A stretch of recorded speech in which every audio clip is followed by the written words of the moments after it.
ደውሉን የደውል አልፈልግም፣ ወሬም አልፈልግም። ካይር አላሁመ ጀአሉ ካይር። እሽፊ ምን ሆነሽ ነው? ምንም ማለት ነገር የለኝም። ብዙ ነገር ነው የሆነው። አኗር ምን ሆነ? ምን ተፈጠረ ሱቅ ውስጥ? እኔ ደክሞኛል። ታይ ግን እኔ ችግሬን ማወቅ ፈልጋለሁ። በዚህ ልክ ሰው የሚያሳድደኝ ለምንድን ነው? እኔ ምንድን ነው የተፈጠረው? አሁን ምን ተፈጠረ? ሰዎች ማሳደዱን ለምታውቂው ባለፈ ላይ ብላይ እያየሁ ታውቂያለሽ። የዚህ ሀገር መንግስት ገባ ጋ ማሳዩ ተባልና አሳየን። የሚጠበቅብንን ነገር አሳየን። ተመልሰው ሄዱ። ትናንትና ምን ማለት ነው? በቀደም ነግሬሻለሁ። ከዛ በፊትም መጡ። ሴት መጣች ትናንትና። ዛሬ ደግሞ ሱቁ ምን ተብሎ ተበልቋል? ከኒና ነው የሚሸጠው ተብሎ ተበልቋል። ሽራይክ ከዛስ ፈተሹ? አዎ ፈተሹ። ግን ለምን? ማን ነው የበለቀው? ከሌ ከሌ ከሌ ሀበሽያ ስማቸውን ነገሩሽ? አይዋ አሁን በህግ ተይዟል። ይሄ ነው አልልሽም። በዚህ ጋር ማውራት አልችልም። ለጊዜው ሱቅ ተዘጉ። ለጊዜው ሱቅ ዘጉ።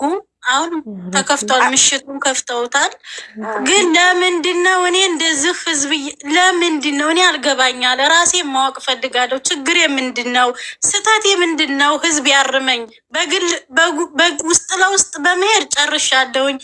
ወረኛ እኝኝ ነው መባል ስራዋ የሚባልን ትቼ ውስጤ እየተጎዳ ትቻለሁ። አሁን ግን ዛሬ እኔ እንደተፈጠረው እስር ቤት የ10 ዓመት እስር ቤት እንደተፈረደው ገብቼ ቢሆን ንብረቴ ከ100,000 ሪያል ያናነሰ እዛ ሱቅ ላይ አፍስሻለሁኝ። ንብረቴ ሜዳ ላይ ነው። ህዝብ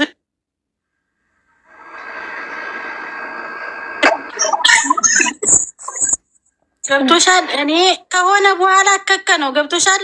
ከሆነ በኋላ እከከ ነው። ምንም ሌላ ትርጉም የለውም። የኔን ንብረት ሄዶ የሚለቅምልኝ አካል የለም። አንድም ሰው ከገዛሁበት ሄዶ መልሶ ብር ለቅሞ የሚሰጠኝ ሰው የለም። ያ ከመሆኑ በፊት ግን እኔም በወንጀል ነው እስር ቤት ማስገባት የፈለጉት።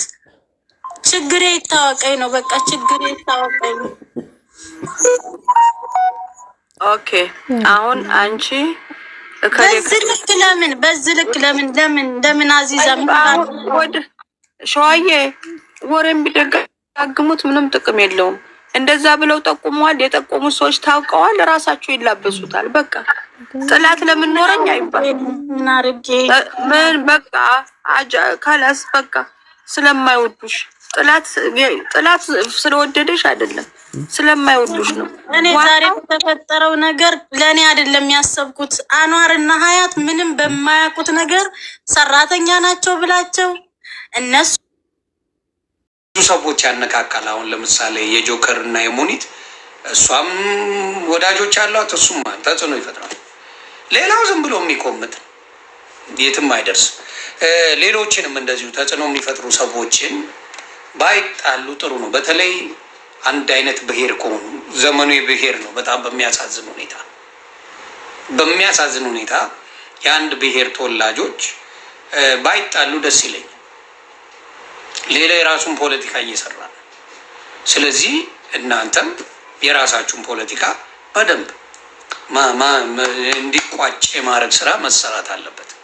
ያንን ነገር አደርጋለሁ። በጉቺና በእንትን አላውቅም፣ በሙኒት አልተጣላውም ነው የምትለው። የውስጥ የመደባበር ነገር ሊኖር ይችላል። እኔም ገብቶኛል። ሙኒት እዚህ ውስጥ ከተናገራቸው ንግግር የከተማ ልጅ ስለሆንኩኝ የሆነ ነገር ገብቶኛል። ስለዚህ ባይሆን ደስ ይለኛል። ሙኒትሻም ጆካም እንኳንም ሰላም ፈጠራችሁልን፣ እንኳንም ሰላም ፈጠራችሁልን። በጣም አደገኛ አካሄድ ነበር እየሄዳችሁ ያላችሁት። ታንኪዩ ነጭ ቅማል እኔ ሙድ መያዣዬ ናት። አይሞቀኝ አይወርድ። አሁን እኔ የእኔን ጉዳይ ካያችሁ ነጭ ቅማል እንቁርቲ ምናምን አሁን እየወዳ የሚጎዳ ሰው አይደለም። የሆነ በርገር ብትጋብዘው በቃ ይረሳዋል። እየወዳብን ምግብ ቤት መጋበዝ ብቻ ነው የእሱ ዝም ብሎ መጮህ። ምንም የሚከብድ የለም። ሞታ ሙድ መያዣ ነው። የሚከብድ ነገር የለም። ይሄ የሚያደራርሰን በርስት ምናምን የለም። አንዳንዶቹ ግን ነው አይደል የበታችነት ስሜት ስላለባቸው፣ እውነቴን ነው የምልህ የበታችነት ስሜታቸው ነው እንዲህ የሚያስጨዋቸው፣ ሌላ ነገር የለ። የበታችነት ስሜት እንቁርቴ የበታችነት ስሜት ሲያሰቃያት የነበረች ናት። ሄለንም እንደዚሁ እግዚአብሔር ምስክር የበታችነት ስሜት ነው ስለ ሰው ኤቭሪዴይ መጥቶ የሚያወራ። ስለዚህ በበታችነት ስሜት ስለሚሰቃዩ የእነሱ ትልቅ የሚመስላቸው ያ ነው ደሳ። አሁን ሀቢባን ብታየው ከነሱ ክላስ አላት። እውነቱን ልናገር ሀቢባ ክላስ አላት፣ ክላስ አላት። እግዚአብሔር ምስክር እንደዚህ ወርዳ ምናምን አታገኟትም። ከነ ምናምኗ ሀቢባ ክላስ አላት። እውነት ነው የምናገረው። መውረድ ቆሟል። ኢቨን የእሷ አይደለም የቤታየው ክላስ ጨምሯል። እያየሁት ሀቅ ነው የምናገረው። የቤታየው ክላስ ጨምሯል። በቃ ጨመረ። ክላስ እየመረጡ ነው ሰው አሁን የሚጣላው። ዝም ብሎ አይደለም የሚጨመር ነገር አለ። ክላስ የሚባል እዛው ድሮ የሚያወሩትን ፍትፈታ አሁንም የሚያወሩ ከሆነ በቃ ቀንሷል፣ ወድቀዋል። እኔ አፄ ዘርዓ ያዕቆብ ምን እንደፈለግ አልገባኝም። ጆከርን በዛ ደረጃ የምትፈራው ከሆነ ነጥብ አስጥለዋል። ዘርዓ ያዕቆብ እውነቱን ነው የምነግርህ።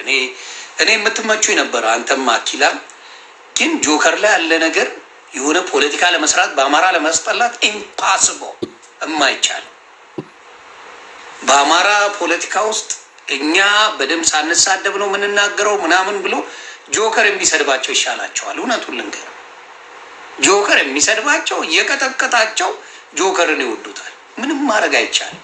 አንዳንዴ ተጽዕኖ ከፈጠርክና ከበለጥክ በልጠሃል። ምን ይደረግ? ብትበልጠው አንተን ደግፈሃለን። ጆከር ተጽዕኖ ፈጥሮ ቢሰድባቸው ጆከር ይሻለናል ካሉ፣ ጆከር ገብቶናል፣ ለአማራው የሚጠቅመን ከእናንተ ጆከር ነው ካሉ አለቀ። ህዝብ የደገፈውን እንጂ ህዝብ ያልደገፈውን ነው እንደምንፈልገው። በቃ ህዝብ ወዶታል ጆከር። የአማራ ልጆች በደንብ ይወዱታል። ጆከር እንዳይሰደብብን ብለው አንበሳ ወርዳል። ተጽዕኖ ፈጥሯል። ምን ይደረግ? ምን ላርግን? ያው የአማራ ልጆችን 10 አንበሳ ወርዱ ጆከር እንዳይሰደብ ከተባሉ 20 አንበሳ ያወርዳሉ። እንኳን የአማራ ልጅ አይደለም የኦሮሞ ልጆች ተጽዕኖ ፈጥሮባቸው አንበሳ ወርደው ጆከርን እንዳይነኩብኝ ብለዋል። እግዚአብሔር ምስክሬ ነው። የኦሮሞ ልጆች ኦሮሞ ነው፣ በዘር ትግሬው ነው፣ በዘር ሌላ ብሔሮ ነው። ጆከር የደቡብ ልጆች ጆከር ቀይ መስመራችን ነው ብለው ቪዲዮ ሰርተዋል። ስለዚህ ተጽዕኖ ከፈጠረ ጆከር ተጽዕኖ ፈጥሯል። ማድረግ የምትችለው የአራዳ ልጅ ከሆንክ የከተማ ልጅ ከሆንክ ገዝቧል። ከጆከር ጋር ፒስ ትፈጥራለህ። ያለን ልዩነት ምን ታደርገዋለህ? እውነተኛ አማራ ከሆንክ ትቋጨዋለህ፣ ታስተካክለዋለህ። ከዛስ ነገሩ ይስተካከላል። ጆከርን ለአማራ ልጆች ማስጠላት አይቻልም። ምክንያቱም የዛሬን አይደለም ያዩት። ብዙ ጊዜ ይኸው ፊቱን እንኳን የማያሳየው በአማራ ጉዳይ ብዙ ሰው ሊያጠፋው ስለሚፈልግ ነው። ደሳው አሜሪካ ቢኖር ግስጥ ብሎ ይመጣልሃል። እንደኛ አሜሪካ ቢኖር አውሮፓ ቢኖር ማን አባቱን ሊፈራ ደረቱን ከፍቶ ይመጣልሃል። ስለዚህ ያንን ነገር ማስተዋል